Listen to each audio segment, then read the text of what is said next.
to a conference of neutrals whose purpose was to mediate the cessation of World War I.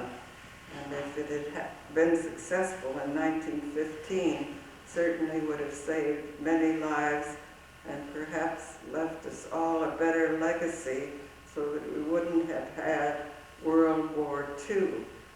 And I participated with a group of people in 1937 to found something called the Campaign for World Government, which believes and works for a United States of the world on similar lines to the structure of the United States, though it would have to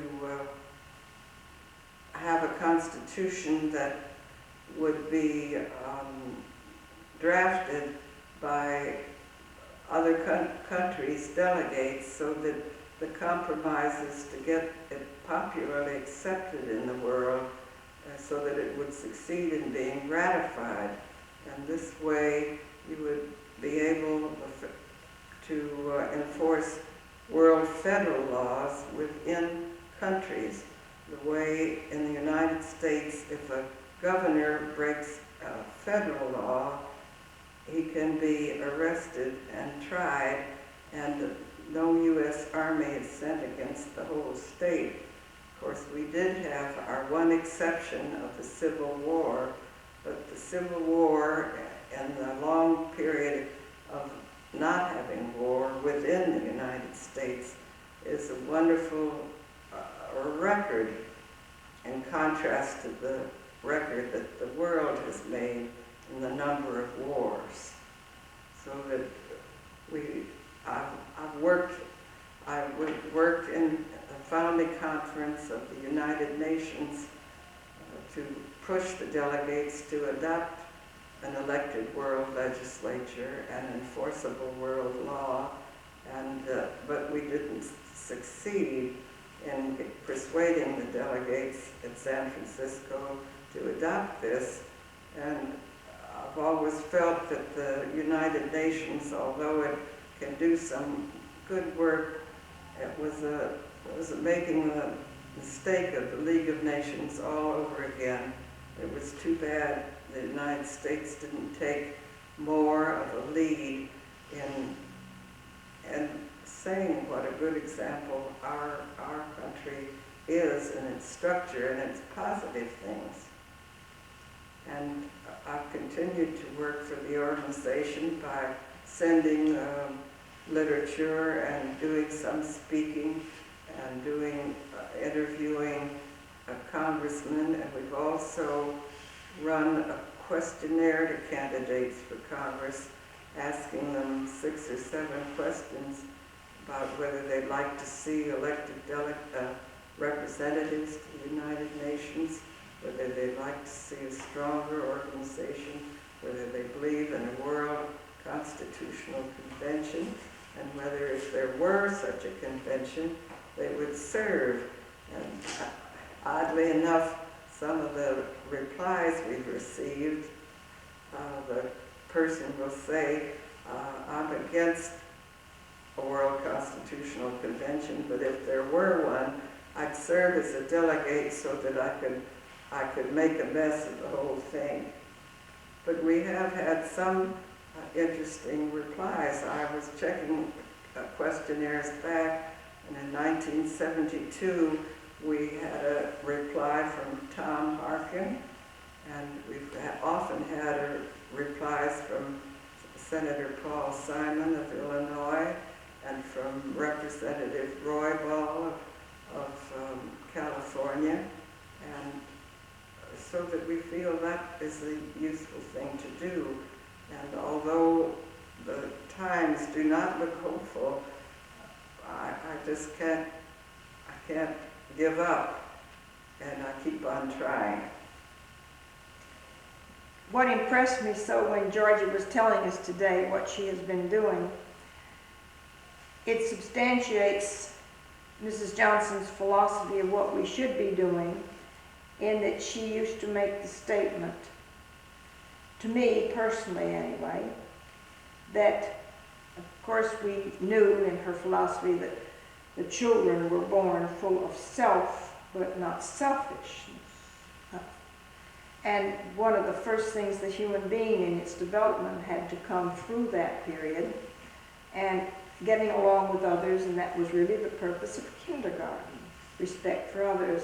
But then the caring and the loving should extend beyond the family, beyond the community, beyond the county, the state, the country, and envelop finally the entire universe.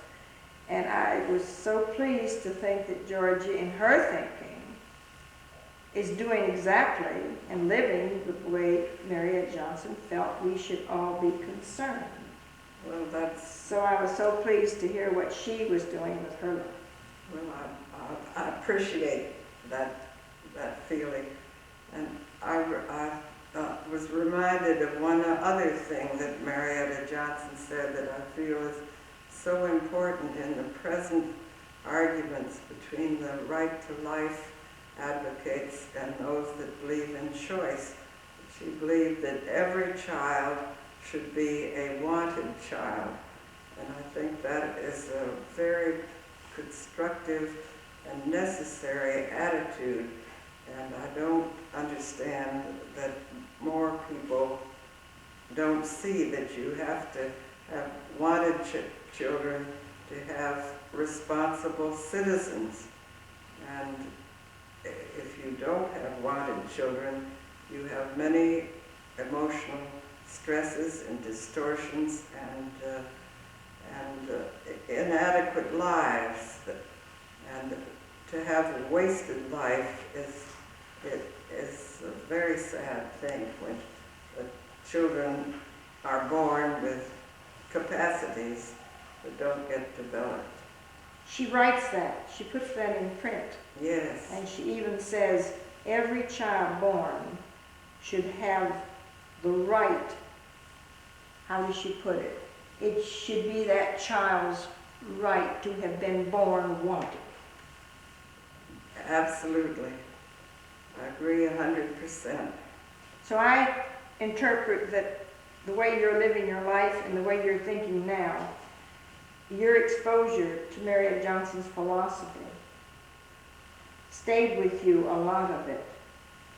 Well, I should say so, but of course guiding your life. She had to be discovered, and she was discovered because I had a mother that thought in similar lines, so that it went on. Both women were a great influence. And I often think of Marietta Johnson's, it's maybe not a major part of her philosophy, but she felt it was physically wrong for children to read before they were 7. And that's quite unusual and very much different from the present trends in education. And as you see up here, the prolonging of childhood is the hope of the race. And we put it as if it were a quote of Marietta Johnson's, but she used to say that is not original with me. Russo said that. Oh, yes. And she would grieve today about our pushing our children. I'm sure she would, and she would be horrified at the effect of television, I believe, Yes. because she believed that children should be out, active, and cultivating their own imagination and their own thoughts. She didn't believe in spectators. And of course, the folk dancing, I think, was a very important aspect of the school, because there's something very sociable about folk dancing. In Fairhope, I think we had folk dance open to the community about every 3 weeks, and every age could come. There'd be 3-year-olds, and there'd be 80 and over, and we all mixed. And the secret of folk dancing being sociable is there many dances that you're not stuck with the same partner. You don't have to worry about that. They're line dances. You go and have a different partner up and down the line. And it's very jolly, just the physical activity. loosens people up. And I thought that was a big contribution to the community spirit that was here then. We actually had printed programs, and those were Friday night folk dance parties, and you went around and chose your partner for that particular dance. And I can remember the little ones asking the very old ones if they would be their partner, or vice versa, the very old ones asking the little ones. That was not unusual. It's very good to have such an intergenerational activity, such a natural activity. But it ought to be, I think that's one of the things that ought to be more widespread. People that believe in the generations cooperating, perhaps the Gray Panthers should take up folk dancing. On the folk dancing, I'd just like to insert this. We did almost purely the English dances, the country and the Yes. Morris dances. But that was only because our wonderful folk dance instructor, Yes. Charles Raybo, had studied under Cecil Sharp in England. And the school, after Marietta Johnson's death, insisted that we only use the English folk dances. Oh.